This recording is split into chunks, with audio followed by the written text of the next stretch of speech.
Hello everybody, my name is Lionel and welcome to You and Him. This is a game where you pick up a familiar hitchhiker and, well, things are about to get a little spoopy, I guess.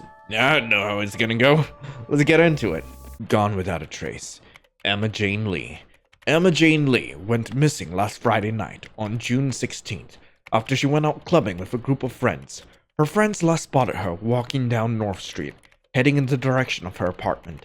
Her family filed a missing persons report after they couldn't get in contact with her, when her boss became concerned and notified the family that she hadn't shown up for work. Middle of nowhere, 3:32 p.m. In other news, the hit boy band Cake will be playing live tomorrow night at the Sanita Alley Stadium in Park Bend, Arizona. According to our sources, concert tickets sold out within seconds of their initial online release date, despite the fact that a massive influx of these users caused the website itself to crash. Luckily, they managed to get the site up and running again, but many people were upset since they were forced to log back in, and many missed out on buying tickets because of this. Thousands took to Twitter to vent their frustrations, while many made light of the situation by making and sharing memes. Many of these posts went viral and got Sanita Alley Stadium trending for 3 days straight on Twitter itself. The DJ lets out a huff of breath. I can't believe what I'm seeing in these reports. Can you, Kenny? The car's radio crackles and a new voice joins in on the conversation. His tone comes across as both jovial and borderline cartoonish. Not in the slightest, and I'm just as stunned as you are. It's fascinating to see these young men who started from modest backgrounds rise to take the world by storm. I don't think I've seen a boy band craze this bad since the 90s and early 2010s, but I don't think those even compare to what we're seeing today. Don't you agree, Bob? Bob, the first radio DJ who spoke, lets out a giant guffaw. Whoa, boy, that is an understatement. Even my husband adores the latest hit single, The Way You Make Me Sway, which is saying something. I thought your husband hated modern day music. My point exactly. If they can make my husband love their sound, then you know they've got something special that old men like him and I can't even ignore. When they start playing Cake's latest single, you turn down the dial on the radio, choosing instead to focus on the long stretch of road before you. The blistering heat already makes it hard to concentrate, and you don't need the added distraction. Especially considering you've driven there almost like 323 miles thanks to your aunt's pleas to gather up all your uncle's valuables and drop them off at his new apartment in the next 6 towns over, and are now on the return drive home sans guns. You tried turning her down, but your mom called and forced you to agree. Something about being a good niece and mentions of past actions where your aunt almost didn't treat you like dirt and yada yada yada. At that point, you just wanted to hang up and go back to your hermit crab lifestyle.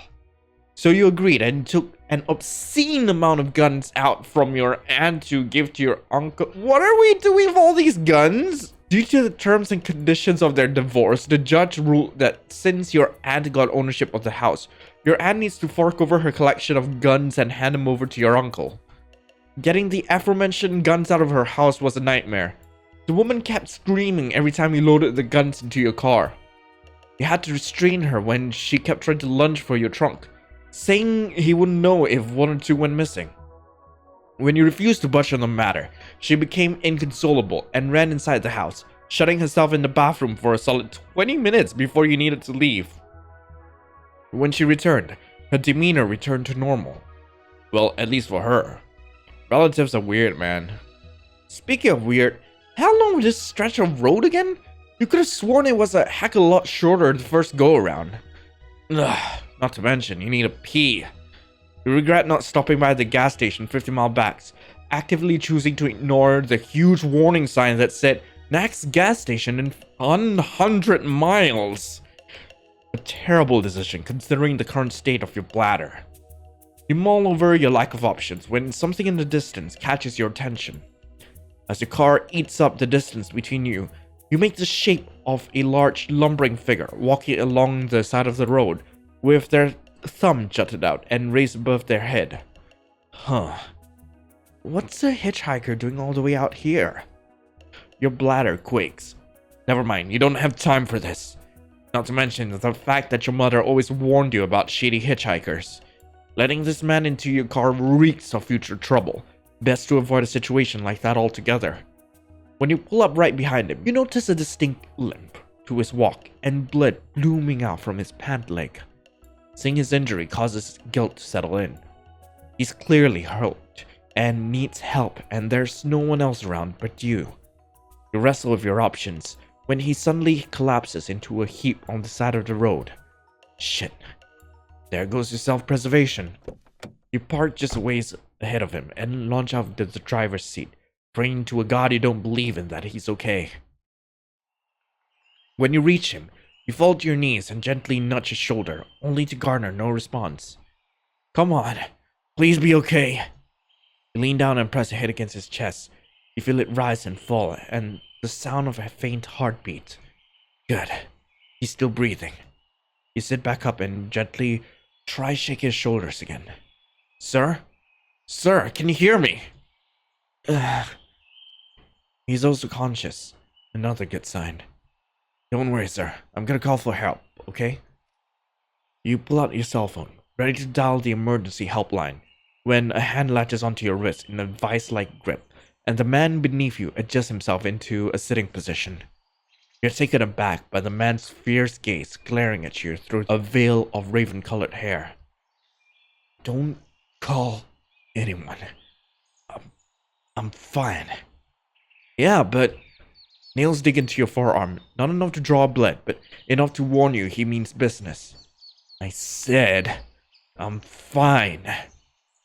Okay, I guess I don't call. Whatever. You lower your phone, exiting out of the phone app without a second glance at the screen. Alright, but at least let me take a look at your leg. He visibly relaxes at your compliant nature and nods, leaning back so you can roll up his pant leg and examine the damage lying underneath. Blood coats the wound on his leg. You can't even see the extent of the injury when there's so much. You need to clean it off. Wait right here. You head for your car and locate the box cutter knife hidden underneath the driver's seat.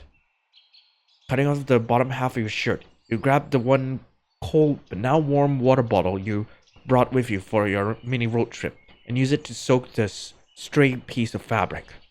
You toss your box cutter back onto the driver's seat before returning to the hitchhiker. The hitchhiker looks up upon hearing your approaching footsteps. You watch his eyes widen into the equivalent of large saucers. His lips slightly parted in surprise as his gaze zeroes in on the new patch of exposed skin. He studies the shape of your body, tracing over each and every part of you with new eyes. You grow flustered at the attention, but you also don't hate it. It's nice in a way. You're a little disappointed when he averts his gaze, wondering if you misinterpreted the situation, until he bites at his bottom lip as if he's done something naughty. Your heart flutters at the implications. His reactions. Kinda cute. You lower yourself to his level and try to ignore the blush spreading across your own cheeks. He's really attractive, a fact that you can't help but notice when you rushed to his side and saw that intense expression, like an arrow striking through your helpless little heart. That's not the only thing that garnered your attention. This hitchhiker is Adam, the lead singer of Cake? What's he doing out here in the middle of nowhere? So I couldn't help but notice this. You're Adam, right? The hitchhiker hesitates before nodding. Okay, so I don't mean to sound rude, but what the hell are you doing all the way out here, asking strangers for rides? Adam rubs the back of his head, almost sheepish in his answer. I accidentally drove my car into a ditch a few miles back, and I forgot my phone at the studio, so I couldn't really reach out and call anyone. Figured on the off chance that someone drove by, I could bum a ride. He smiles then. Guess I got lucky you showed up when you did. You're a lifesaver. You're almost blinded by that smile. No wonder his fangirls go crazy. Urging your pounding heart to calm down, you try concentrating on the conversation at hand and get started on cleaning his leg. You need to focus. Oh, was the crash how you got hurt? Adam shakes his head. Cut my thigh open while hiking with friends a couple of weeks ago. One of the tree branches was a little too sharp and gave me this as a souvenir. The doctor stitched me up, but I guess it tore back open since I started walking. He chuckles to himself. I didn't even notice, if you can believe it. You're surprised to hear this, considering he's got a performance going on later tomorrow night. Surely he should let it heal before going back on stage. Well, hopefully when I drive you back to town, we can get you to a doctor and get it taken care of. I'm sorry I can't do anything else in the meantime. Don't worry, you've been a big help. That smile though, that freaking smile. You flush at his praise. The smoothness of his voice and the way he says that makes you feel things you haven't felt in a long time. In places you haven't felt in a long time. You literally met this man and you're already getting thoughts of betting him? I'm a bit concerned, but whatever. You attempt to focus on the task at hand, wiping away the thick, congealed blood, but it's hard to concentrate when all you can think about is the fact that your hands are near his thighs and... Oh gosh, you're turning beet red from the thought alone. Nibbling at your bottom lips, you peer up at him and find his gaze locked onto your hands with blistering intensity.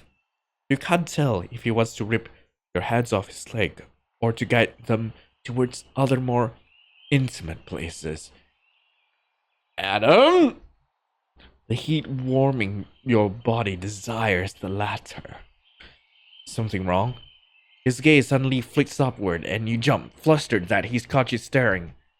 Nothing. You're just a little dazed at all. Probably because of the heat. Yes. Much heat. You duck your head and redirect your attention downward, ignoring the horny little devil inside. Excuse me. I am the horny little devil inside you. Hi there. Since you're back on track, you didn't notice this before, but the blood on his leg's a bit weird. It chips and peels away like dried paint instead of smearing. What the? The man withdraws a small silver knife tucked into the waistband of his jeans and lunges at you. You don't even have a spare moment to react before he drives the weapon into your chest. Oh my, Adam. I didn't know you feel this way about me. Confusion and terror battles in your mind. Adrenaline pumps through the veins as you try to fight him off. You scratch his chest, face, anywhere you can dig your nails into, but he scoffs and pins your arms down with his knees. You watch in horror as he plunges the knife into your exposed chest again and again. You don't even have time to ask why as the world goes dark.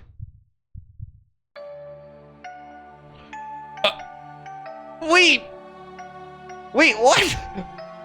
Wait, I barely did anything! The only thing I did was not call for help. Was I supposed to call for help? I was too horny for not... I got a bad end for being too horny! What in the world? Oh, God. Alright, let's try the other ending. Alright, this time, we're gonna call. You wrench your arms out of his grasp and dial for help anyway. He's insane if he thinks you're just gonna let this whole thing slide. He's clearly injured and definitely needing a dressing for that wound on his leg. You yank your arm out of his grasp and press the phone to your ear before standing up, turning your back to the man as you glare at the sun beating down on you. Could it be any hotter? An operator picks up. Hello, what's your emergency? She's cut off mid-sentence when the hitchhiker plucks the phone out of your hands and drops it into the ground. He crushes the device underneath his scuffed boot, hands in his pockets, looking almost bored as he does so. Once he's done destroying the phone, you worked 3 years in customer service to pay off. He runs a hand through his hair and reveals an all too familiar smile. You recognize those features that span across multiple blocks on the internet stratosphere. From his gleaming white teeth, which were perfect advertisement for 10 toothpaste commercials he sponsored, to the scar on his eyebrow that fangirls obsessed over. The lead singer of Cake, Adam, and you just crushed my goddamn phone! You open your mouth to comment, wondering how a man like him ended up here, when he rushes forwards and punches something into your shoulder. Literally, I die again! Is there any ending where I don't die? You're caught off guard, his momentum pushing you backwards, and your head cracks painfully against the asphalt. The man stands over you for a moment as he wipes the blood off his knife by using his shirt as a makeshift handkerchief.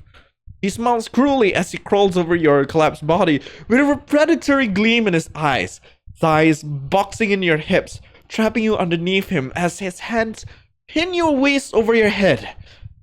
You watch as he reaches into his back pocket to reveal a phone of his own. He had his phone the whole time! You freaking lying in an alternate dimension! What the hell, Adam? He taps something on his screen, and all of a sudden, you're blinded by light. Is this your kink? You try blinking the stars off your eyes, confused by what just occurred. Shoot, I left the flash on. Sorry, but... Is this your kink? This son of a bitch! You kick your legs and buck your hips in a valiant effort to toss him off your body, throwing your weight around in hopes you'll catch him off balance, but it doesn't seem phased in the slightest. You give up after exhausting yourself. Damn it all. Once you've settled, Adam taps his phone screen again, and this time there's no blinding light. He stares at the pictures he just took for a moment, nods himself, and shoves his phone into his back pocket, satisfied by whatever he sees. You've got a pretty photogenic face. The pictures will print out great, don't you think? You try spitting in his face, but it misses by a landslide. Well, you might want to try a different angle. I mean, like, you literally only took 2 shots. Like, come on. You try, at least try to get my good side in this, alright? Oh, that wasn't very nice. Nice went out the window when you stabbed me. Maybe I wouldn't have stabbed you if you listened to me and hung up the phone. Now, I know that to be a lie, because I just came back from the other universe, Adam. What the hell? Yeah, right. You get the distinct feeling that he's lying through his teeth. You don't peg him as the honest type, considering he's probably got a bunch of skeletons in his closet if he's attacking strangers for shits and giggles. What did you want my photo for? Scrapbooking? Are you going to be using these photos later, Adam? Are you gonna be getting off to these photos later, Adam? Adam? His face darkens at your retort. How is that any of your business? He is going to get off to my photos later! Surely he's joking. I'm not. You look at his tense expression. Nope, he's 100% serious, but at least he's not cutting you open like a slab of meat. If you can't keep him talking, maybe you'll find a way out of this mess. Wait, you're telling me this is the good ending? A Christmas present for your dear old mom and dad, then? Don't talk about my mother. Oh, does he have mommy issues? Nah, maybe he's got daddy issues. Better yet, maybe both. I can be his daddy. Or a mommy. He can call me anything he wants. That's an idea. What about your dad? Can we talk about him? Adam considers you a moment, obviously confused by your cavalier attitude despite the current situation, but is curious enough to see where this leads. What do you want to know about him? We're having a casual conversation while he's stabbing me. Oh fuck, I love this. Does he snore like a boar? Did he play catch with you as a kid? Does he barbecue and watch football on Sundays? Does he make corny dad jokes? What does he do for a living? To answer your questions in order. No, yes, no, and he's a preacher for my hometown church back in Tennessee. Ah, a fan of the big guy in the sky, hey. I'm guessing you went to church a lot as a kid. Adam considers you for a moment. Ah, so that's your angle. I'm sorry? You gasp as his nails dug into your wounded shoulder. Tears pricked at the corner of your eyes, threatening to spill over, and you have to bite your lips to keep them in place. No way will you let this man get the self-satisfaction of seeing you cry. You want to keep me talking until you can think of a way to escape. Is that it? No, I'm sorry to inform you, but that won't happen. We're alone. I'm armed with a knife. This highway is almost always deserted. Very few cars drive along this highway, and the only reason people tend to travel here is for nefarious means or out of sheer desperation. But it's almost always the latter. I would know. I scoped this place out ahead of time. He gives you a sadistic grin. But you know what? Why not? I'll play this game for a little while longer. Honestly, I'm not here to escape. Like hell, like you can keep stabbing me if you want. I'm just here for conversation. I'm lonely. It could be fun after all, giving you the small sliver of hope that someone might pass by and rescue you from your fate. Speaking of fate, let's talk about something related to that. Destiny itself. Don't worry. I promise this all circles back to my father. Now, let's see. He pauses a moment to gather his thoughts before he begins talking again. My dad. You know, it's funny. Despite being religious and believing in the power of free will, my father also thinks that destiny plays a big role in our everyday lives. He always says that while some things are in our control, other things are milestones made by God to teach us pivotal life lessons, planned far in advance. A test of sorts, you could say. He digs his nails deeper into your wound and you bite your lip so hard it bleeds. Tell me something. Do you believe in destiny? Well, why would yes be a lie? I mean, Adam, my boy, Adam. It was destiny that brought you to me, so it's not a lie. Hell yeah. You lie. Think your answer will appease him. Yeah. The corner of his lips kick upwards for a moment. You think you've considered the question correctly, that is, until he withdraws his knife again. Adam leans closer, lips brushing against your earlobe in a low, seductive voice. You're lying. He shifts back to his original kneeling position and drags the knife along your chest in one swift, practiced movement. Blood spills down your chest, soaked up by the ground underneath you. Your body convulses, fighting for survival, legs kicking out in a frantic effort to stave off the sudden lack of oxygen. There's so much blood, and the man sitting on top of you watches with some sort of sick fascination while your life slips away by the second. There's not an ounce of regret reflected in those eyes of his. The only person who can save you now is yourself. You try to lift your arms to press your palms against the wound, but you're so weak that he's able to easily pin your arms at your sides and tuts like a teacher disappointed in their rebellious student for acting out against their wishes. Now, there is no use in fighting the inevitable. Just let it happen. He lets go of your wrist, and you have no choice but to obey. You don't have the strength for another attempt. You watch in resigned horror as the edges of your vision turn dark, like the edges of a letter being burnt and leaving nothing but black ash in their wake. You whimper in fear, and he shushes you, pressing a finger to your lips. It's okay. This is a natural part of the process. It'll be over soon. And besides, there's a place for liars as yourself in the afterlife, at least according to my father. I can't speak for whether or not that's true, but hey, look at it this way. At least you'll fit right in. Bad end too, liar.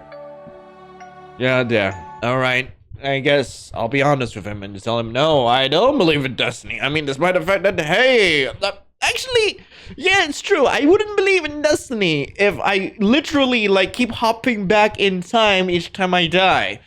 So, yeah, I'll be honest. No, I don't believe in destiny. Because literally, this is the third time we're meeting.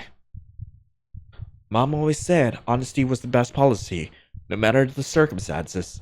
Sure, it might get you killed here, but he's probably already planning on doing that anyway. No. You admit through clenched teeth. Especially when people like you exist. What sick, mystical bullshit would send me to someone like you as a test? He stares down at you for a moment, dissecting you with his eyes. You feel like one of those dead frogs they used in biology class to teach teenagers how bodies work and function, with your limbs all splayed out and pinned at your sides, ripe for organ harvesting. You wait for him to slice you wide open in response to giving the wrong answer, but to your surprise, he doesn't. Funny. I thought you'd try to lie and appease me. Typically, when I ask someone a question after they find out their lives on the line, they try and fit their answer to one they think I'd like. I, however, find honesty to be one of the more honorable traits a person can have. In fact, I prefer your honesty, even if our views differ. So you believe in destiny. Why does that not surprise me? So is it destiny that you're stabbing me for the third time, Adam? No, I don't. I was just curious to see how you answer. You wanted to get to know me after all. Even if it was just to buy time, I figure I'd still extend the same courtesy. Oh, it's not to buy time. Like, hell. I mean, really, if I'm buying time, it's not to escape. I'm buying time because I want to spend it all with you, Adam. I normally don't let my guard down and talk about my father like this. Aren't you happy? Just shows how special you are to me. Wow. Narcissistic much? Kinda hot. No, I bet you say that to all your victims. His eyes narrowed down at your sarcasm, but you continue on because you can't stop yourself. You know, I love the way the protagonist is actually taking this. Like, they are just so casual about this. God damn. I truly am the luckiest person alive. I don't deserve you or your kindness. You really aren't like other serial killers. He reclaims his knife and bears it to your shoulder, effectively cutting you off. But he withdraws the blade. He examines the fresh blood coating the knife and frowns. I appreciate honesty to an extent, but you'll fare better if you keep your mouth shut. Oh, Adam, you're gonna have to try harder than a few stabs, honestly. Make me! A childish retort in the grand scheme of things, but you'll be damned if he's getting the last word in edgewise. You watch as he angles the blade, lifting it high overhead before bringing it down towards your sternum with the most cold-blooded expression. You had to think quickly and throw him off his guard to ensure your survival. Kiss it! I am gonna kiss Adam! You grit your teeth through the pain, but it's the first thing that comes to mind. Before he can react, you grab him by the scruff of his shirt and pull him down. Caught off balance, he drops his knife and braces his hands on the ground, unable to avoid your awaiting mouth. His dark eyes go comically wide as your lips touch. He goes still for a total of 2 seconds, which doesn't give you enough time to grab his knife and go for the jugular. You expect him to shove you away, to scrub his mouth clean of you, to drive his knife down in his disgust. What you don't expect is for him to return your kiss with desperate urgency. I'm sorry, do you actually get off on this, Adam? His mouth slides against yours, softening to the equivalent of melted butter, urging you to open your mouth with his. He's shaking uncontrollably, like a leaf caught in the wind. He's a man who sought thrill from murder, but the looks of it hasn't experienced much, if any, intimate interaction. You found an undeniable weakness. You're telling me that this whole time I could have just I could have just been an absolute hornball and I could escape any perilous situation. Okay, that's great. I learned something new today. He's so distracted, eyelids fluttering shut in pure, unabashed pleasure, that you take the opportunity to use your other hand to search for his knife. Your hand swipes over dirt and rocks and asphalt until you manage to land on the hilt of the blade. You make sure you have a firm grasp and you launch the knife deep at his side. He cries out, rolling off your body, clearly not understanding what just happened. Free of his weight, you take the golden opportunity to sprint forwards to your car. He calls after you, but you don't look back. Hopping into the driver's side, you rev your engine and floor it, pressing the pedal to the metal. You see him limping after you in the rearview mirror, and watch as he grows smaller before disappearing completely. Adrenaline pumping through your veins, heart struggling against your ribcage. For hours on the drive back to your town, you check your rearview mirror to see if somehow he's managed to teleport into your back seat, afraid he'll finish the job. I'm okay now. You say when you see your hometown in the horizon. I'm okay. Elsewhere, 9:30 p.m. Adam manages to return to his hotel room without much trouble after calling in a few favors. He's lucky he didn't manage to hit any vital. Just a flesh wound that he managed to stitch together himself.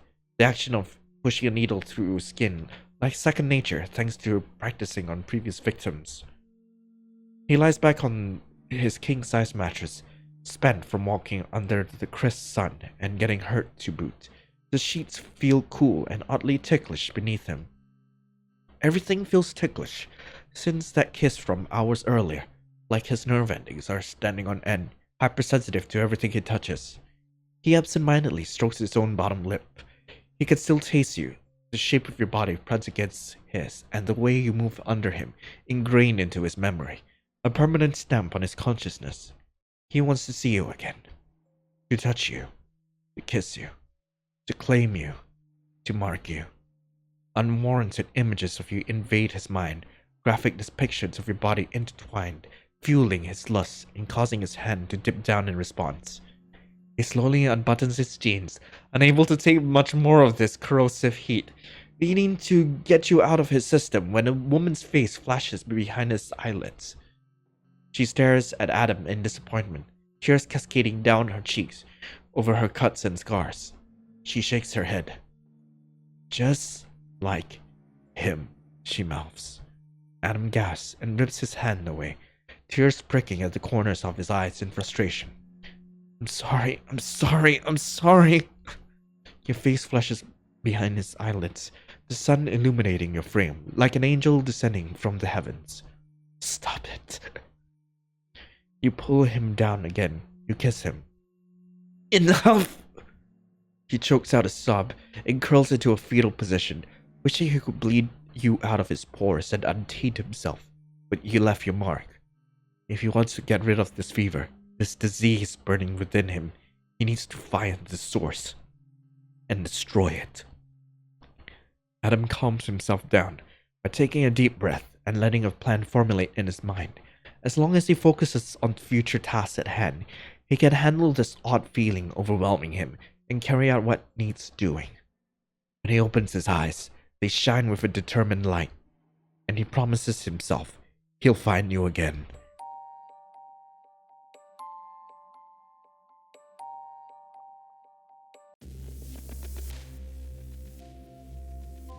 We're getting the last ending. Okay, I know I'm definitely dying in this route, but whatever. Let's get into it. You lurch forward as far as you can and try to jab your thumbs into his eyes. He scoffs and easily grabs your wrists, pinning your hands above your head in one swift movement, using his weight against you. You're nose to nose, as you can see flecks of gold in those psychotic eyes of his. He's grinning like a madman.